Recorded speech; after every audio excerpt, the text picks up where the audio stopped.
এখানে থাকতাম। আচ্ছা, সো ওইখানে তো আমি আগে ভিডিও দেখাইছি যে কি অবস্থা। সো চাচার জন্য আমরা আচ্ছা আমি একটু বলি। প্লিজ।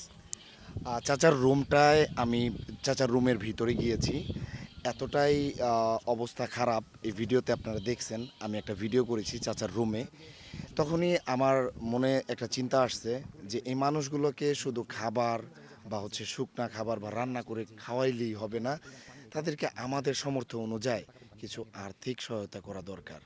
আমরা যতই মুখে বলি না কেন, যদি তাদের হাতে টাকা না দিই তাহলে তারা কিছুই করতে পারবে না। মুভ অন করতে হইলে প্রথমে স্টেপটা টাকা দিয়েই করতে হবে। তাই আমরা তার হাতে আমাদের সামর্থ্য অনুযায়ী একটা অ্যামাউন্ট তুলে দিব। আমাদের স্যার আছে সামনে, ওনার হাত দিয়ে অ্যামাউন্টটা তুলে আরে দিব। কিসের স্যার ভাই, ভাই ব্রাদার মানুষ আর কি।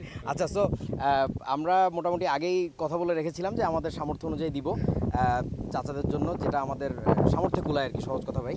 সো আপনি ভাই এলাকার মানুষ, আপনার হাত দিয়ে বিসমিল্লাহ করি, সমস্যা নেই ভাই। ভাই মুরব্বী একটু গুনে নেন আপনি কাইন্ডলি।